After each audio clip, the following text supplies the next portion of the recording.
Participe! Vamos juntos fazer a diferença.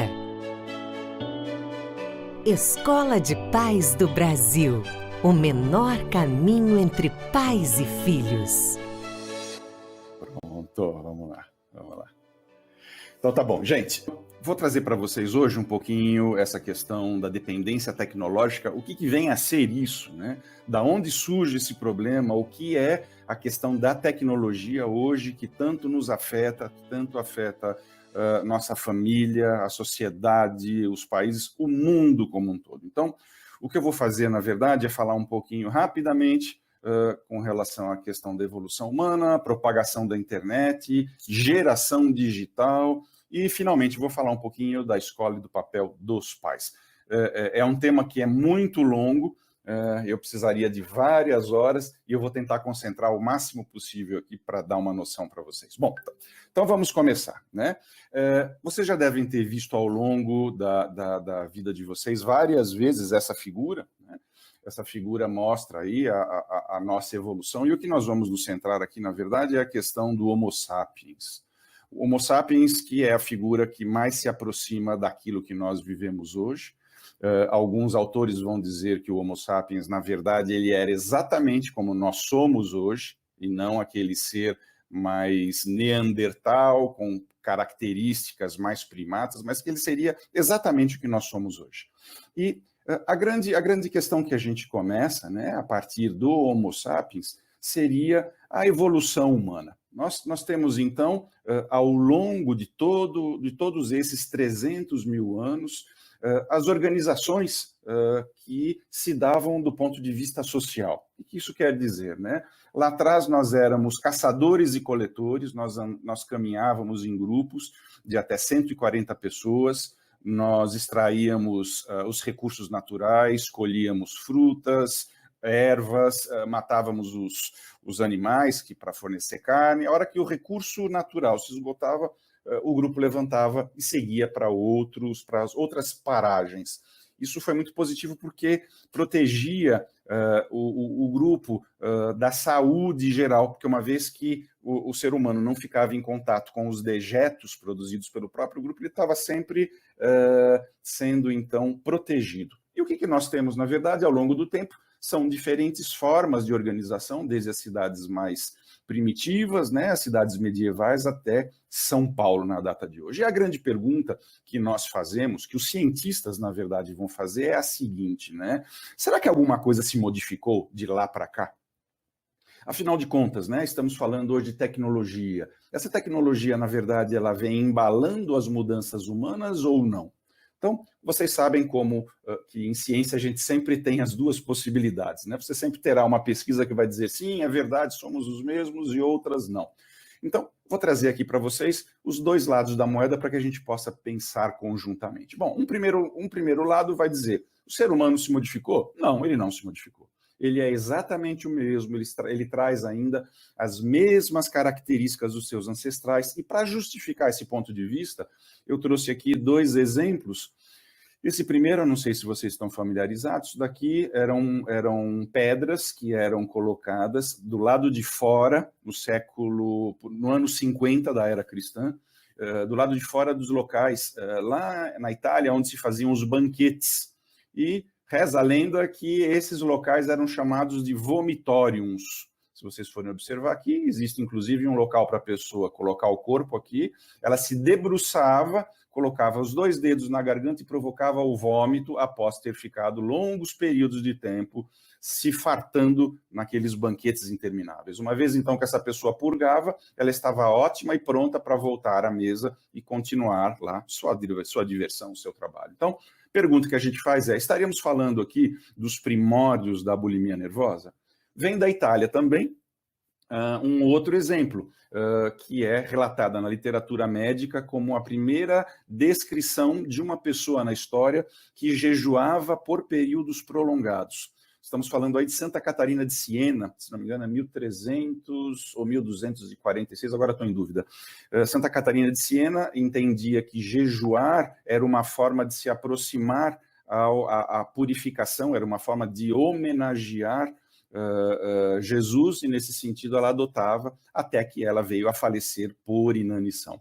O título do artigo, ele é até chamado assim, estaríamos falando então da santa anorexia. Então, tanto a anorexia nervosa como a bulimia nervosa, só para citar 2 exemplos, fazem parte do nosso cotidiano, ou seja, isso há muito tempo, e isso sugere, então, que, na verdade, a gente vem trazendo os mesmos problemas, diferentemente que de hoje nós temos mais capacidade para diagnosticar. Então, o rápido diagnóstico pode dar uma falsa noção de que hoje apenas eles estariam existindo, mas não é verdade, né? Mas, ao mesmo tempo, tá bom, nós não mudamos, somos os mesmos, mas, ao mesmo tempo, nós mudamos sim, né? Olha só que dados interessantes, né? O número de pessoas que eu conheço hoje em apenas um dia, olha só que informação dramática, ele é superior ao número de pessoas que nós nos relacionávamos ao longo de toda a vida na Idade Média, em apenas um dia. Outro dado que mostra que nós estamos diferentes. A quantidade de informação que está sendo hoje transmitida em 2021, ela é, pela internet, claro, ela é maior do que toda a informação acumulada em toda a história da humanidade. E, finalmente, né, esse telefone que nós carregamos aqui no bolso, ele é superior ao computador central que regia todos os foguetes da missão Apollo. Então, obviamente que isso cria um impacto muito grande. Talvez nós sejamos os mesmos, com as nossas características, mas é inquestionável o quanto que todo esse processo, de fato, ele tem criado um apelo muito grande, né? Para vocês terem uma noção, a gente vai falar, bom, o computador ele surgiu agora, negativo, o computador surgiu em 1822, né? Se vocês se recordam, essa data é significativa aqui para o Brasil, e ele surgiu em Londres, né, com o Babbage, que ele era um computador que criava máquinas para fazer somas, ele tinha memória. Então, olha só como isso vem de muito longe, né? Só foi, então, em 1969 que o professor Leonardo, aqui a fotinho dele, ele criou o primeiro computador ligado à internet. E ele que fez, então, a primeira transmissão de uma universidade para outra. Ele até conta a história que ele tinha que transmitir a palavra login de um lado para o outro. Então, ele digitou o L, o pessoal do outro lado falou, ô, professor, chegou o L, ai, que legal. Aí ele digitou o O, chegou o O, a hora que ele foi digitar o G, deu um pau no computador. Então, LO foi a primeira, aspas, palavra transmitida ao longo da história. E de lá para cá, o que nós temos, né, gente? Um acúmulo, eu diria, exponencial do acúmulo de conhecimento, né? As coisas estão caminhando hoje de uma forma tão grande, tão rápida e tão intensa, que muitos historiadores vão comparar o que nós vivemos hoje, essa explosão da internet, à descoberta do fogo há 2 milhões de anos atrás. Então, o que eles dizem? Nada ao longo de toda a história mudou tanto como nesse momento. E o que isso vai fazer, né? Isso faz com que, na verdade, a gente tenha uma mudança muito grande de todos esses processos digitais. Então, a internet no início, como nós tínhamos inicialmente, ela foi feita, para quem não se recorda, como um elemento que protegia, né, na época da Guerra Fria com a União Soviética, os Estados Unidos tinham medo de ser bombardeado e perder as informações. Então, eles começaram a fazer um programa de descentralização. Eles tinham um sistema de proteção chamado ARPA. Então, conectando esse sistema, eles batizaram de ARPANET, que depois veio, então, dar a possibilidade de se criar a internet, depois a internet móvel, a conexão da internet móvel e hoje a internet das coisas. Então, é como se a gente passasse por algumas fases mais recentes, né? A época da internet, das mídias sociais nos anos 2000, da economia, né, que liga tudo. E, finalmente, e vamos seguir adiante. Então, um ponto importante que a gente traz é que tudo nesse processo de tornar as coisas inteligentes vem sendo utilizado uma palavra que a gente usa muito em psicologia, chamada cognição. Cognição é uma palavra que não tem uma definição clara, não tem uma definição unânime, mas seria mais ou menos o seguinte, todas as operações mentais que o cérebro humano pode realizar. Então, o indivíduo que tem cognição, ele tem os processos superiores de pensamento. Então, a inteligência artificial pegou emprestada essa palavra e falou, vamos criar cognificação nas coisas. Em outras palavras, é como se tudo estivesse ficando inteligente. Então, vou passar rapidamente aqui algumas invenções modernas para que vocês possam ver. Essa daqui não precisa nem falar, ela serve para um monte de coisas, inclusive para você telefonar para alguém, né? Que na verdade ninguém telefona. Vou passar mais agora para vocês uma nova invenção. Vamos lá.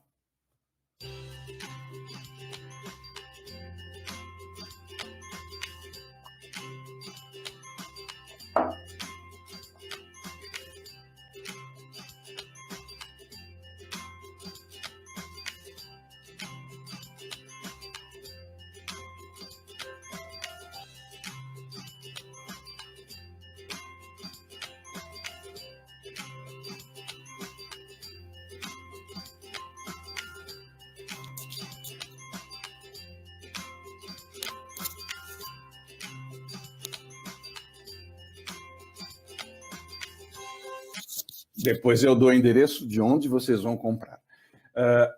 Telefones celulares cognificados, né? Televisões se tornando também inteligentes, cognificadas. Carros se tornando inteligentes. Nós temos aquela história do carro totalmente não tripulado, que foi lançado em Pittsburgh há 4 anos atrás, né? E aqui, enquanto isso não chega para a população em geral, alguns outros equipamentos que já estão disponíveis. Vamos lá.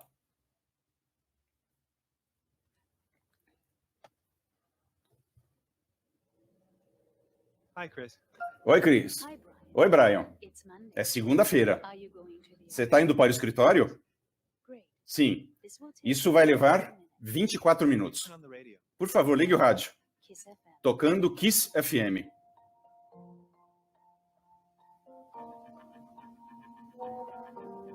You have a new WhatsApp message from Sarah Rock. Você tem uma nova mensagem da Sara. Quer ouvir? Please. Por favor. A mensagem é: te encontro para o lanche hoje? Yes. Tá. Send. Cool. 12:30. Tá bom, eu passo na sua casa para almoçar. Cool. 12:30 at Soho House. Should I send this message? Devo mandar essa mensagem? Yes, please. Done.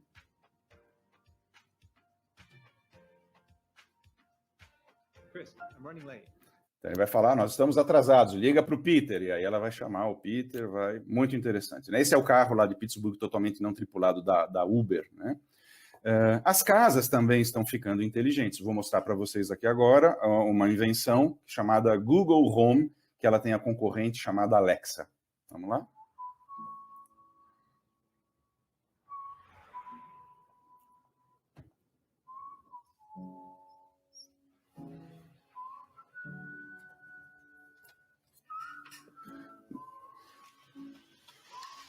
Okay, Google.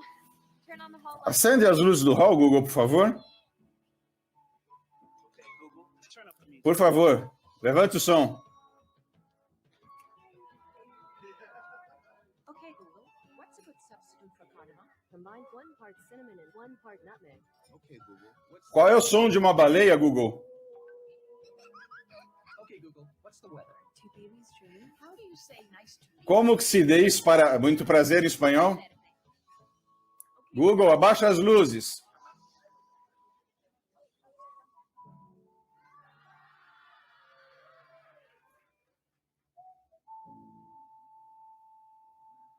Pois é, gente, não para, né? E também não vamos ficar atrás. As cidades também estão ficando smart, também estão ficando inteligentes. Onde você tem aqui vários comandos que eles conversam entre si exatamente para tornar as coisas mais simples. Isso foi uma experiência que foi feita em Chicago, onde você tinha em tempo real informações, né? Então, a violação aqui, o roubo de um prédio, que mais? Um buraco na rua, talvez aqui no Brasil ele desse pau, né? Porque não ia dar tempo de atualizar o tempo todo, mas enfim, é o que eles estão chamando aqui de uberização dos serviços, né? Aqui teria um outro filme, mas não vai dar tempo, porque o nosso tempo é curto. Então, o que a gente tem aqui? Em 2017, praticamente metade da população vivia nas grandes cidades. Em 2055, 3 em cada 4 pessoas estará vivendo nos grandes centros. Então, quer você deseje ou não, nós estaremos conectados o tempo todo. É um processo irreversível, não adianta. E a gente muitas vezes não pensa quais seriam os impactos que isso poderia criar a médio e longo prazo. Então, estou trazendo um aqui para vocês, só para vocês não dizerem que eu estou dizendo uma coisa que não é verdadeira. a partir do momento em que você faz uma busca no Google, a partir do seu telefone celular, o Google vai abrir de tempos em tempos o áudio do seu microfone e gravar tudo e jogar na nuvem. Então, vocês imaginam a quantidade de informações que estão armazenadas a nosso respeito lá em cima, que a gente sequer tem noção disso? Então, alguns sociólogos estão dizendo o seguinte: é como se estivéssemos vivendo em casas com paredes de vidro, onde não apenas aquilo que a gente se esforça para compartilhar, mas aquilo que também é rastreado sem a nossa consciência. Então, o que eu quero perguntar para vocês é: tá bom, né? Nós fazemos tudo para estar conectados, achamos ótimo, mas será que as pessoas estão também inteligentes para poder lidar com isso? Essa é a pergunta de $1 milhão, né? Então, conforme eu falei, o crescimento tecnológico, ele em poucas décadas, ele vai dar um salto tão grande, tão grande, tão grande, que já surgiu, inclusive, um braço da ciência chamado transhumanismo, onde eles estão unindo a biologia com a tecnologia. O próprio programa Genoma já foi uma demonstração clara disso. Em 30 anos, imagina-se, os computadores terão o tamanho de uma célula sanguínea. Hoje nós temos a inteligência artificial já montando peças jurídicas e elas são superiores às peças jurídicas montadas pelos advogados. Uma pesquisa que foi feita no Reino Unido mostrou que a inteligência artificial ela é mais rápida e mais eficaz para dar diagnósticos do que profissionais médicos com até 3 anos de formação. A inteligência artificial vai além. Então, o que nós temos que começar a ficar atentos? É possível que exista aí uma série de problemas que a gente enfrente no futuro, onde a nossa mão de obra, como conhecemos, não será mais utilizada do jeito que nós pensamos hoje, né? E a grande pergunta que eu venho trazer para vocês é: qual é o efeito colateral disso? Então, todo mundo adorou aí a Cris, que pode conversar e dar dicas sobre o almoço. A gente ficou feliz que tem o Google que acende a luz e apaga da casa, mas e o outro lado da moeda? Alguém já se perguntou quais seriam as consequências? Né? Então, o que nós temos, na verdade, é uma série de elementos já comprovando que existem problemas. Daqui são os chamados carrinhos de bebê, os baby stroller, né? que são vendidos já com a perspectiva de você colocar um tablet. Isso daqui é uma cena que correu à internet lá no Museu do Prado, em Madrid, onde tem uma pintura, não sei se é Velázquez, não sei o que é, e está todo mundo aqui olhando o telefone. E diz a mídia leiga que um médico profissional da saúde foi processado lá por ter cometido um erro por falar ao telefone durante uma cirurgia. Então, é mais ou menos assim, né? Quer você queira ou não, né? Tem gente que ainda não se acostumou com a tecnologia sem fio, mas brincadeiras à parte, o que isso quer dizer, né? Olha só, por uma população de 7,8 bilhões de pessoas, olha que coisa, 5,19 bilhões já possuem um telefone celular. Então, fazendo uma conta aqui rápida, 6 em cada 10 pessoas no planeta acessam a web. E 6 em cada 10 pessoas, pessoal, não possuem sanitários em casa. Então, isso faz com que a gente comece a nos deparar com certos dilemas importantes, né? Isso daqui é o tempo gasto, né, pela internet por dia nos mais variados países, né? O de 2021 saiu ontem, então eu não consegui ter tempo de atualizar. Mas vamos lá, eu passo para vocês. Enquanto a média mundial é 6,43 minutos gastos por hora por país, vamos lá, Estados Unidos, Singapura. Olha onde é que está o Brasil, gente. O Brasil está aqui. Hoje o Brasil está em segundo lugar, após a pandemia, com nada menos do que 10 horas e 8 minutos gasto por dia por cada brasileiro. Ou seja, é uma loucura, né? Não preciso falar, então, que o Brasil é o país líder de tempo gasto no WhatsApp no mundo. Ele ocupa cerca de 19%. E a grande questão, né, eu trago de novo aqui para vocês, como que isso é sentido. Vou passar rapidamente aqui na saúde física para vocês verem como o negócio, de fato, ele começa a trazer problemas. Bom, nós temos aí ortopedistas relatando problemas de coluna, né? Eles chamam isso, fazendo uma alusão ao iPhone, seria um hífen posture, né? Postura do iPhone, diz a literatura, né? Parece que 85% dos jovens hoje, adolescentes, apresentam dores nas costas. Tem a síndrome do olho de computador, né? O que acontece? Quando você está na frente de uma tela, você vai piscar a cada aproximadamente 10 segundos, diferentemente se você não tem uma tela. Então, o que isso vai afetar? Vai afetar o filme lacrimal, vai criar estresse oxidativo sobre o seu globo ocular. O que mais? A luminosidade que é emitida em direção aos seus olhos, ela atinge aquelas células fotossensíveis que ficam na córnea e elas atrasam, elas confundem o nosso relógio biológico, fazendo então com que 1 hora de telas diminua em 23% a liberação daquele hormônio chamado melatonina, que ele é um indutor natural do sono. Tem mais, né? Quando você está com o telefone na mão, você inclina a sua cabeça para baixo. Essa inclinação, ela equivaleria a uma pressão de quase 30 quilos sobre a sua nuca. Seria o equivalente a uma criança de 8 anos sentada de cavalinho. E isso, obviamente, começa a trazer uma série de problemas. Isso daqui que eu vou passar para vocês, a gente sabe que o telefone celular ele emite uma radiação que a gente chama de radiação não ionizante. São micro-ondas que se assemelham muito às micro-ondas de um forno de forninho de micro-ondas, né? Então, o que eles mostram? Uma criança que está com um telefone celular no ouvido de 5 anos, como o crânio dela é fininho, essa radiação não ionizante ela passa mais, tá vendo? Uma criança de 10 anos e um adulto, né?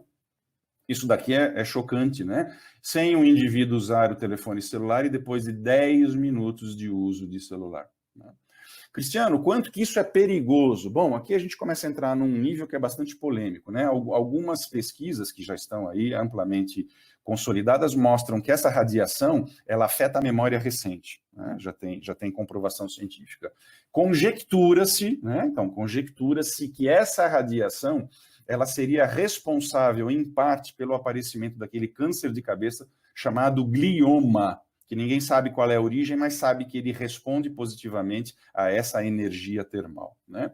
Bom, Cristiano, outras coisas aqui, né? Então, mães aqui a memória, né, que afeta, como eu falei para vocês. Olha aqui, campos magnéticos do telefone celular estão correlacionados ao aumento do aborto espontâneo. Vamos lembrar que quando uma mãe está grávida, ela coloca o telefone em cima, né, da barriga, e isso pode estar relacionado, sugere esse estudo. Tem um outro estudo aqui mais dramático, inclusive, feito com uma amostra de quase 84 mil pares de pessoas, mães e crianças. Eles pegaram essas mães no momento da gravidez e acompanharam e avançaram esse acompanhamento até os 7 anos de idade dessas crianças.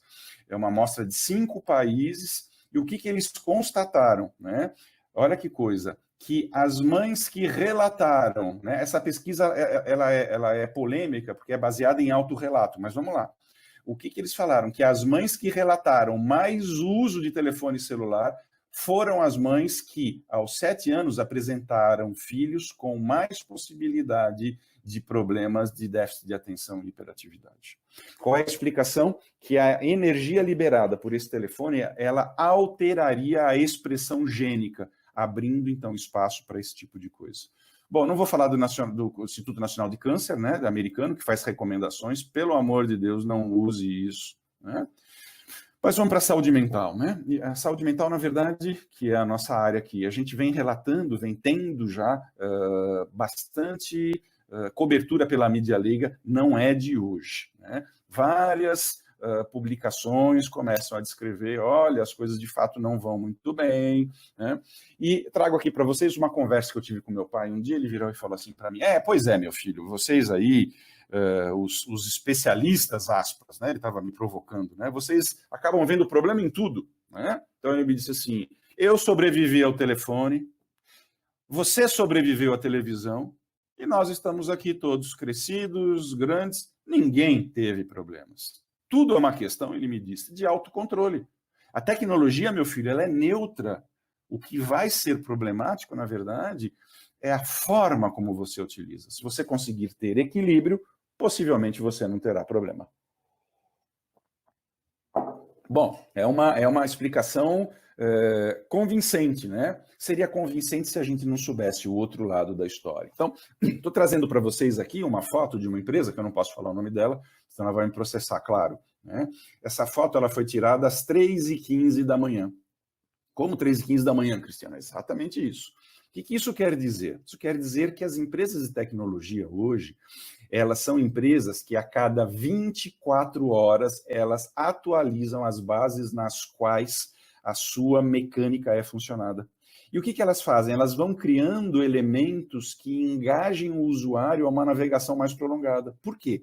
Porque quanto mais prolongada ela for, mais essas empresas valem. Essas empresas hoje, elas valem mais do que as empresas de energia e, inclusive, de petróleo. Então, quem é, na verdade, o commodities dessas empresas? Nós, que ganhamos e-mails gratuitos, vemos aí vídeos de gatinhos fofinhos, só que em troca disso a gente está autorizando e esse pessoal tem acesso, sabe, né, através dos algoritmos, o que a gente faz, para onde a gente navega, e eles estão utilizando aspectos que, na verdade, não visam o bem-estar. Então, será que mais tecnologia está nos auxiliando? Não necessariamente, porque a gente está sendo controlado a consumir o que necessariamente não é da nossa intenção. Ou seja, não se considera o bem-estar dos usuários. Mas, Cristiano, são empresas do mal? Não, não são empresas do mal. São empresas no qual o modelo de negócios visa fazer com que você se engaje mais, né?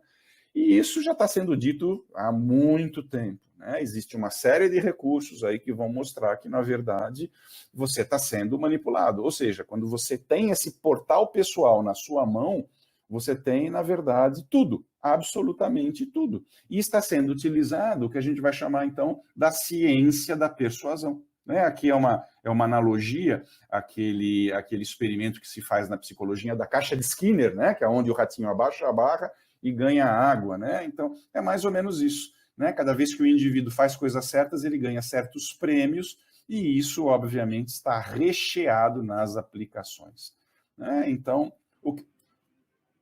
seria mais ou menos isso, gente, olha lá. Ó.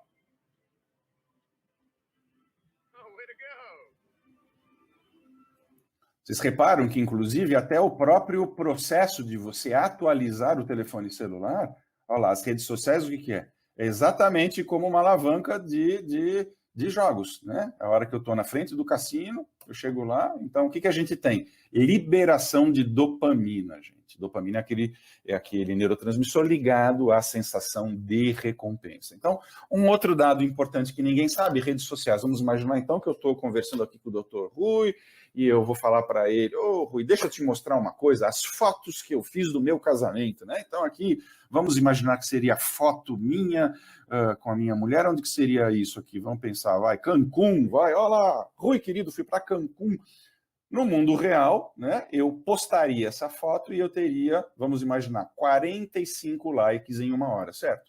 Eu volto para São Paulo, convido o Rui para ser o meu padrinho, ó, o Rui sentado aqui lá no fundinho aqui com a gravata dele. O que acontece, né? Eu caso e eu subo as fotografias do meu casamento. E no tempo real, o que eu teria? 97 likes, perdão, em 1 hora. É o que acontece, gente? De jeito nenhum. O que eles vão fazer? A primeira foto minha em Cancún, a inteligência artificial vai me dar 3 likes na primeira hora, 4 na segunda. Então eles vão dizer assim, por que nós vamos resolver o problema em 1 hora se a gente pode tornar o Cristiano checando o telefone celular dele durante 24 horas? Bom, o casamento vai levar aí uns 3 dias de... Então, novamente, é o ratinho abaixando a barra, né?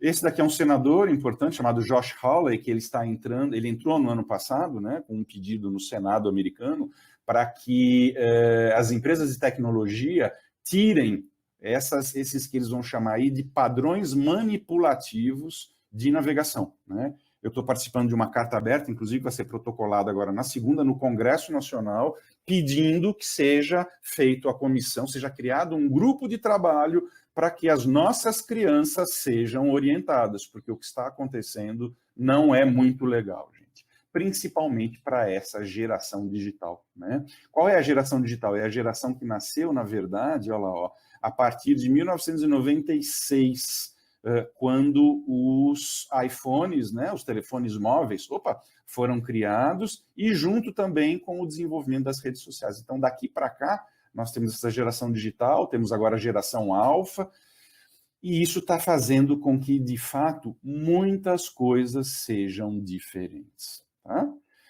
Quem são esses nativos digitais? Você vai vê-los em qualquer lugar. Eles digitam mais rápido que você, habilidade para usar tudo que é eletrônico. Minhas filhas se afastam de mim quando eu saio com elas, publicamente, porque eu vou mandar uma mensagem de WhatsApp e eu mando com um dedo só. Ela fala, pai, isso é jurássico, você tem que digitar com os 2 dedos das 2 mãos. Mas eu não sei, filhos. Bom, enfim, dificilmente se desconectam, centenas de habilidades. E qual é o grande problema que a gente começa a falar, né? Que, na verdade, pessoal, a maturação cerebral, ela vai só ser finalizada depois dos 25 anos. Então, o cérebro ele vai sendo finalizado, maturado de trás para frente, né? Por questões evolutivas, que depois a gente pode falar disso. Qual é a última região a ser finalizada? Aqui, o córtex pré-frontal. O córtex pré-frontal, como vocês sabem, é a sede da razão, é a região mais recente na evolução humana, e é também o local onde a gente faz o que nós chamamos de controle dos impulsos. É exatamente essa região que ela é ativa quando eu estou numa estrada parada e o acostamento está livre e vem um cara do lado ali e passa pelo acostamento correndo, né?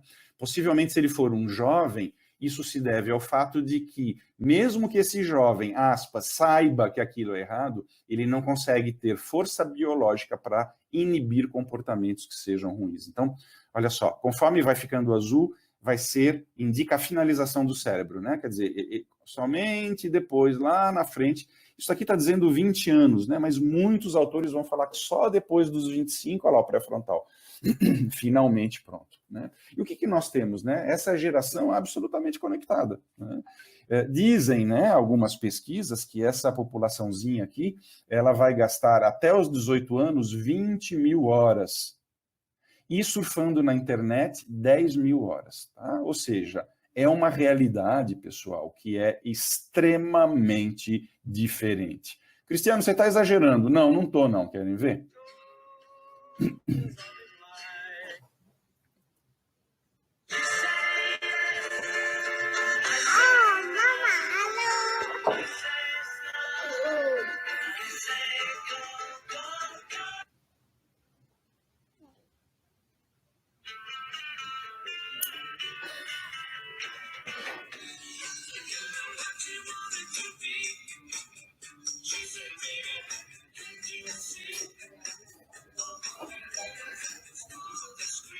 Linda, né? Pois é. É isso aí, né? Isso daqui é uma fotografia feita, não sei se vocês já ouviram falar da pirâmide de Maslow. Abraham Maslow foi um psicólogo importante americano, onde ele criou aqui o que seriam os níveis básicos da sobrevivência. Necessidades fisiológicas, né? Básicas: água, proteção, ar, comida, sono. Depois segurança, suporte social, autoestima. Uma criança de 6 anos canadense, que ela escreveu aqui? Internet, né? Então isso vai fazer, pessoal, com que, na verdade, toda essa molecada que não tem ainda a maturação cerebral se torne expressivamente mais vulnerável, né? Olha lá, exatamente tendo esses processos. Olhar o Face ou o Twitter é mais viciante do que fumar, beber ou fazer sexo. Olha lá outra pesquisa. Após 2 semanas, pesquisadores constataram que usar o Facebook ao longo do dia diminuiu de forma expressiva o relato de infelicidade social. Então, o que quer dizer, né? Que quanto mais você usa, mais condicionado você fica. Quanto mais condicionado você fica, mais dopamina você sente. Quanto mais dopamina você sente, mais você se engaja para ganhar mais. Lembra? Aquelas descrições de fissura, do álcool, das drogas, ou seja, você entra num círculo vicioso que vai resultar em depressão e isolamento social. O que quer dizer que aquilo que era bom, rapidamente passa a se tornar ruim, né? E aí a gente tem a mídia já falando a respeito disso há muito tempo, e as redes sociais, obviamente, correndo atrás disso, né? Isso é o sonho de consumo, né? De todas as pessoas. Eu participei de um aniversário de uma sobrinha minha, que na ocasião ela tinha 12 anos, e ela chegou lá e falou assim: pois é, tio, eu estava vendo o seu Facebook, né? Ah, tá vendo meu Facebook? Já estava vendo, e eu vi que a última foto que você postou, tio, teve 5 mil likes.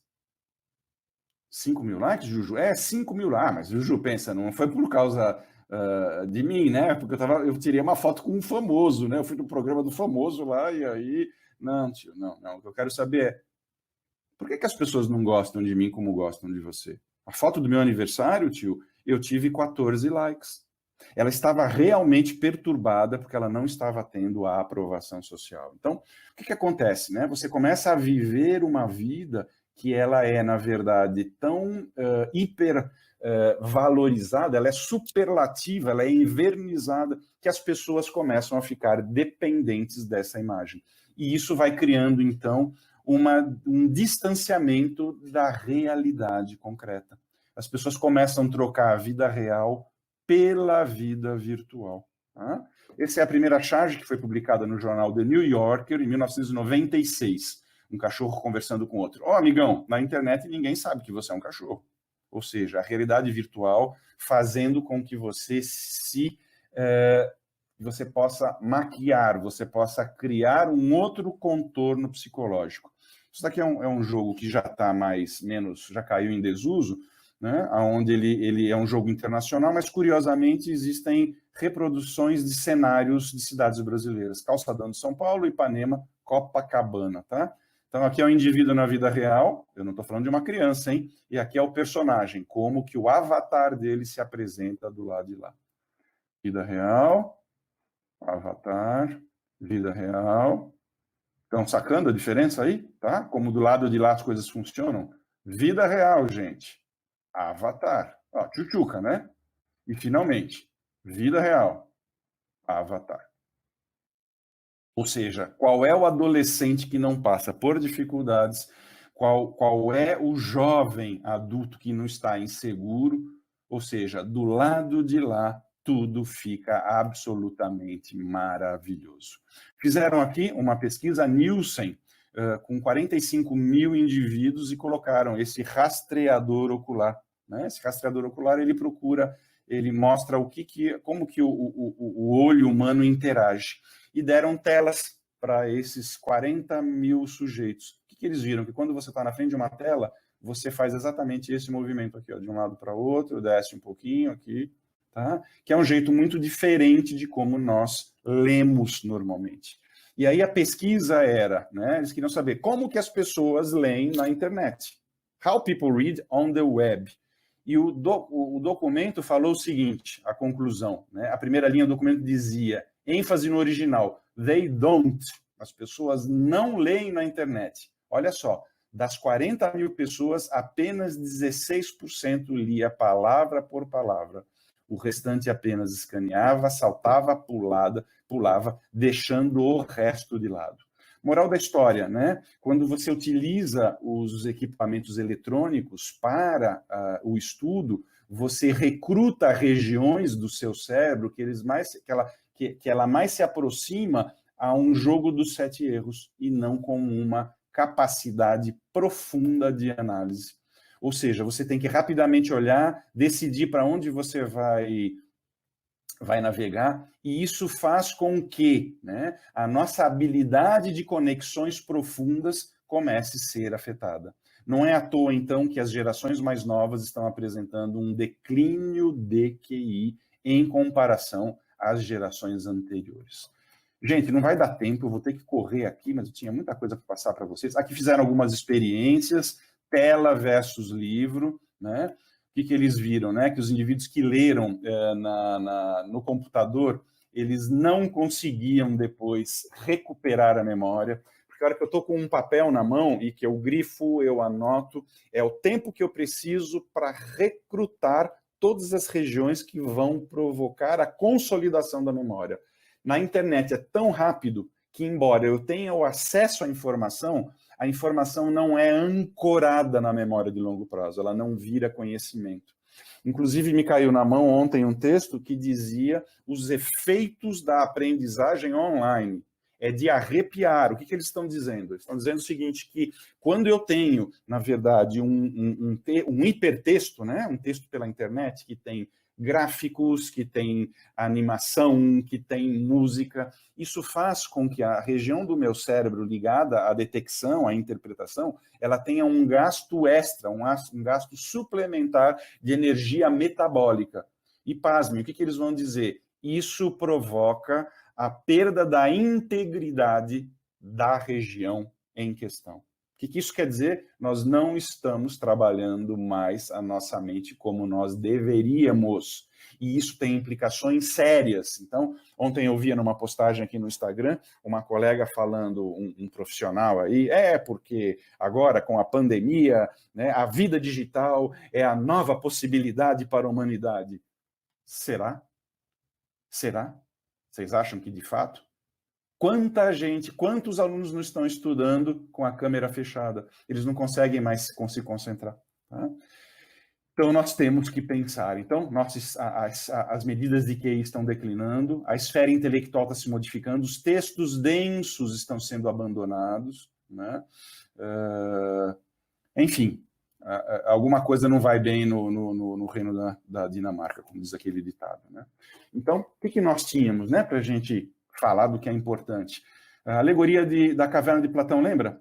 Escravos que eram presos e que ficavam observando sombras no fundo da caverna. Para eles, né, estas sombras seriam a melhor representação do conhecimento.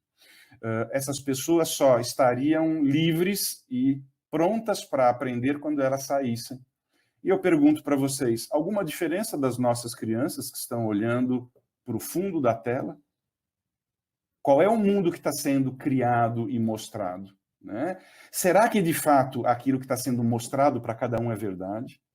Se eu pedir agora para o Dr. Rui procurar aí, né, ou vocês procurem aí, praias do Nordeste no Google, eu duvido, eu desafio que vocês achem um mesmo resultado. Cada um vai ter um resultado diferente. Então, pergunta que eu faço é, o que é a realidade que está sendo mostrada para cada um? Qual é a visão de mundo, gente? Quais são os desdobramentos futuros? Então, eu digo para vocês, nós estamos vivendo a era da informação ou a era da desinformação?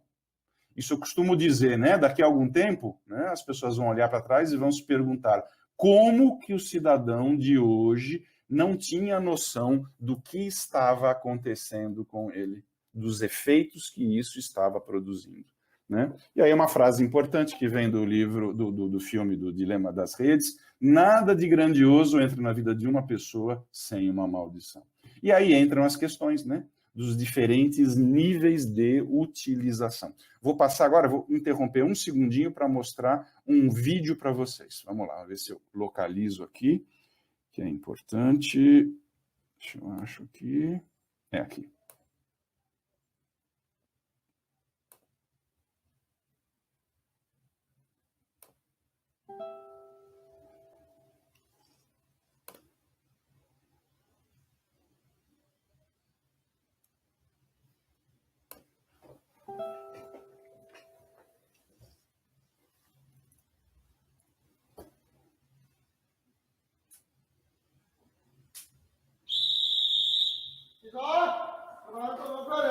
Vamos levantar, rápido.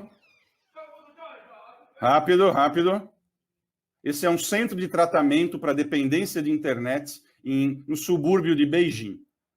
Existem mais de 150 centros desse lá na China. Eles são internados em hospitais psiquiátricos. Sem tratamento de dependência de internet. Subúrbio de Beijing, Daxing.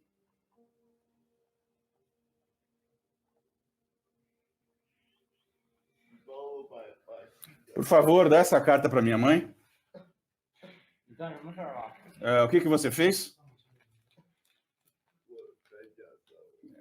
Eu usei a internet.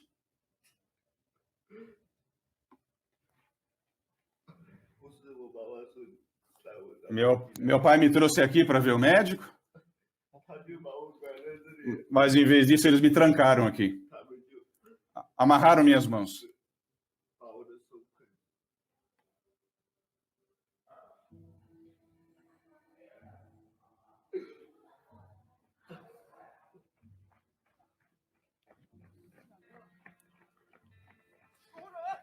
Em 2008, há bastante tempo, a China declarou que o uso abusivo da internet estava no topo da ameaça dos seus adolescentes.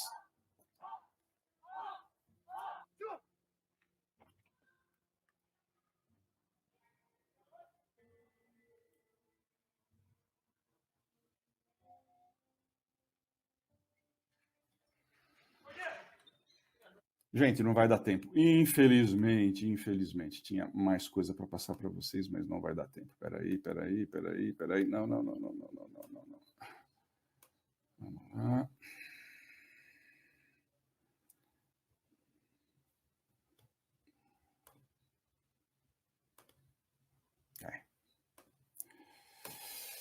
Então, o que nós temos? Os diferentes níveis de utilização, né? Desde um uso natural até o uso excessivo com a dependência. E aí eu vou correr atrás aqui, né? Isso daqui é um experimento que foi feito, onde eles avaliaram que o uso abusivo da tecnologia, ela tem, não sei se vocês sabem que o sistema nervoso central, né? Nós temos os neurônios e temos as conexões. Essas conexões, elas são envolvidas de uma camada protetora para favorecer a condutividade elétrica, ela é de gordura, chamada bainha de mielina. E o que acontece? É como se fosse um fio elétrico, né, que tem a capa para produzir O que eles descobriram? Que usuários de videogame têm a perda da bainha de mielina, exatamente como acontece com algumas substâncias ilícitas, né? Então, qual é a grande questão hoje, né? Alguns vão falar, isso é uma nova patologia, outros vão falar, não, isso é uma nova síndrome, mas de uma maneira ou de outra, o que a gente entende, né? Qual é o uso que eles fazem aí? Por que seria um uso problemático? Ou para os jogos, ou para as mídias sociais, ou para a busca compulsiva de informações, ou para a pornografia, tá? E aqui chegou, então, exatamente aonde eu queria para vocês, né? No Vale do Silício, lá nos Estados Unidos, onde existe a maior concentração de empresas de tecnologia, existe um tipo de escola lá, chamado Techless Schools. São escolas que baniram a tecnologia. E, curiosamente, pessoal, é exatamente a escola onde os filhos destes presidentes, dessas multinacionais da tecnologia, estudam. Essas escolas, elas é o método antigo, olha lá. Quadro negro, giz, com roda de conversa. Na verdade, eletrônicos são proibidos e são desaconselhados, inclusive para serem utilizados em casa, porque eles entendem que primeiro você tem que formar e dar tempo para o cérebro se estruturar, em vez de incluir estímulos que não são bons. Enquanto isso, no Brasil, olha lá, gente, vamos colocar informação para a geração Z, oba, vamos dar um monte de tela. Veja, não estou dizendo que isso seja ruim, o que eu estou dizendo é que você não pode colocar isso sem uma orientação maior, né? Então, você quer colocar? Então, você vai ter aqui um aspecto, uma atividade que seja orientada. Você vai usar com consciência e não deixar que isso aconteça. Desculpem. Então, o que a gente tem de experiências já? Coloca-se, por exemplo, aqui um suporte de celular. Lembra que eu falei que você não tem, a criança não tem ainda o pré-frontal, ela não consegue controlar? Então, não dá para você esperar que ela não vá olhar o celular. Ela vai olhar o celular, né? Então, o que acontece? Coloca aqui um sapateiro, as crianças entram, deixam os telefones, no final da aula, sai e vai lá fazer o que você tem que fazer.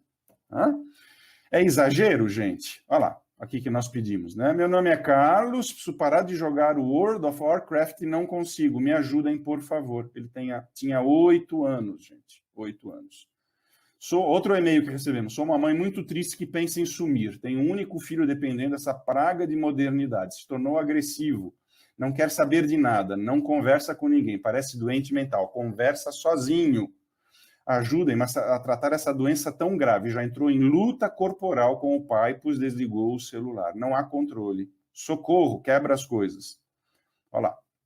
Olá, equipe, dependência de internet, viciado em internet, 17 anos, fico nervoso, olha lá, melatonina suprimida, não tenho vida social, estressado. Sou um adolescente de 17 anos, não sei mais o que fazer. Socorro, socorro, socorro. Tá? Boa noite, meu sobrinho de 19 anos veio morar comigo, pois recentemente a mãe não sabia mais o que fazer. Seu vício é com celular, redes sociais e jogos. Bom, gente, vou dizer para vocês que isso daí é, assim, frequente, 5, 6, 7, 8 por dia, tá? E aqui, né, uma notícia aí bastante preocupante, mostrando que o uso, né, a dependência de internet atingiria 6% da população mundial. Isso é muito acima das patologias psiquiátricas como depressão e transtornos ansiosos, hein? Tá? Então, isso cria aí um contingente bastante grande. Então, a própria OMS, né, eu estou fazendo parte agora de um comitê da ONU para exatamente auxiliar na orientação de quais serão as diretrizes para a educação, porque o negócio vai muito mal, hein, gente? Vai muito mal. Então, o que eu gostaria de dizer para vocês, né? É muito importante... deixa eu colocar só mais uma coisa aqui para que vocês vejam, né? Sem falar nos problemas que estão além do problema de saúde física, problemas legais, né? Vamos ver aqui, sexting, né? O indivíduo vai lá e tira a fotografia dele e manda para outra pessoa. Vamos ver? Dale, espérate. Tira, empezó. Súper.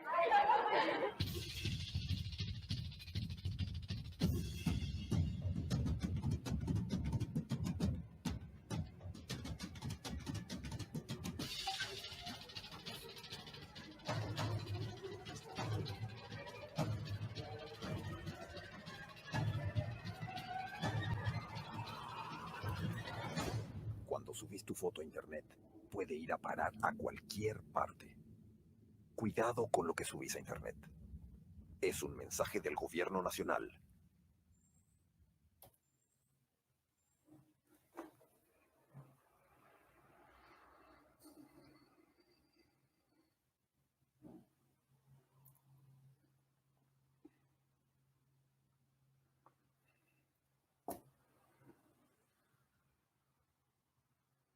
¿Cuántos años tienes? 14. Yo tengo 15. ¿Cómo te llamas? Ignacia, ¿y tú? Pablo. Oye, pero qué linda que te ves en la foto. ¿Y tú cómo eres? ¿Tienes foto? Te mando una.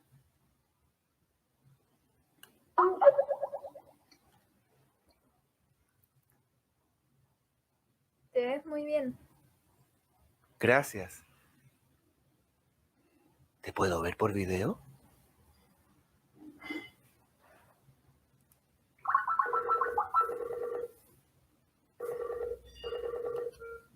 Está lista.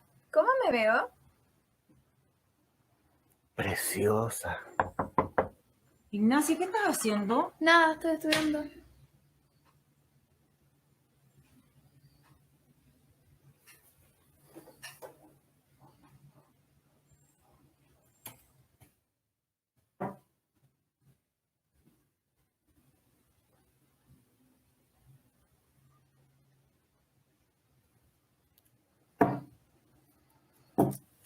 Bom, o que nós temos que fazer, né?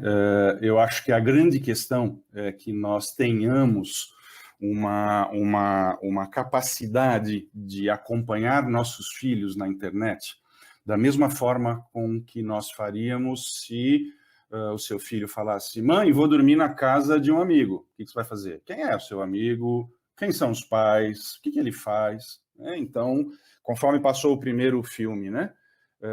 A internet, ela tem, o segundo filminho, a internet, ela tem os telefones, os computadores precisam estar em locais comunitários da casa. Que mais? Mais importante, né? Tem um laboratório lá em Harvard chamado Digital Lab Wellbeing, né? Um laboratório de bem-estar digital. E o Michael Rich, que é um pediatra de lá, muito querido, ele costumava dizer assim: Cristiano, as pessoas diziam que você tinha que supervisionar os filhos. Eu discordo dessa ideia. Você não tem que supervisionar, você tem que se engajar. Porque a hora que você se engaja com as atividades online, você começa a ter uma noção mais clara do que está acontecendo. Então, o que isso quer dizer? Pelo menos uma vez por dia, vocês têm que ter uma refeição conjuntas. Pesquisas já mostram que famílias que têm refeições conjuntas têm uma capacidade de proteção muito maior ao desenvolvimento de transtornos psiquiátricos. Ou seja, a criança, gente, muitas vezes vai procurar do lado de fora o que ela não está encontrando em casa. E também o adolescente, né? Quer dizer, olha a frase da Sherry Turkle, né? A tecnologia entra na vida de uma pessoa quando as relações humanas não ocupam o seu devido lugar. Então, não estou falando mal da tecnologia aqui, de forma alguma, mas eu estou sugerindo a ideia de que tenhamos um uso consciente da tecnologia. Né? Então, o que isso quer dizer? Vamos ter consciência, né? Vamos conversar a respeito dos temas. Vamos, de uma maneira ou de outra, deixar os nossos telefones longe das mesas das refeições. O que eu vejo, a grande parte dos pais querendo controlar o uso dos filhos, só que eles são os primeiros a utilizarem. Né? Então, desculpa, qual é o modelo que você está passando? Né? Canso de ver professores que atendem e respondem mensagens de texto durante a aula. Então, desculpa, eu não estou entendendo. Então, eu acho assim, como existem aqueles livros que dizem, né? Precisamos conversar a respeito. Né? Nós, enquanto sociedade, precisamos conversar a respeito.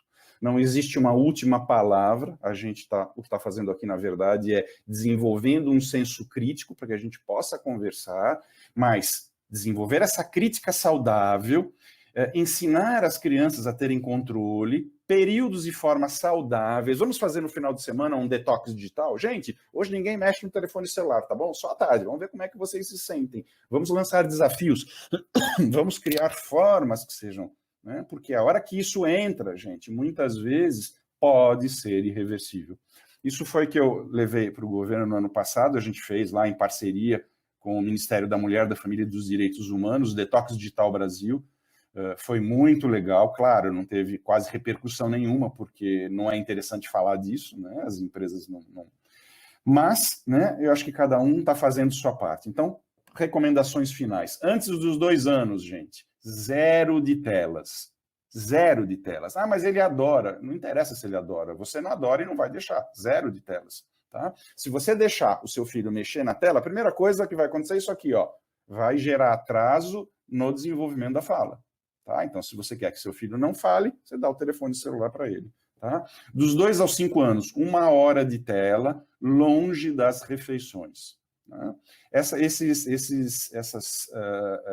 ideias que estão sendo preconizadas aqui foram lançadas originalmente pela Sociedade de Pediatria Americana e a gente adaptou aqui para o Brasil, para a Sociedade de Pediatria Brasileira, tá? SBP.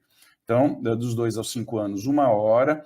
Dos 5 aos 10, você pode deixar 1h30, 2, mas sempre supervisionando, sempre olhando, para que a gente possa saber o que está acontecendo.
ปิดเพื่อเปิดรับคนรอบข้างบ้าง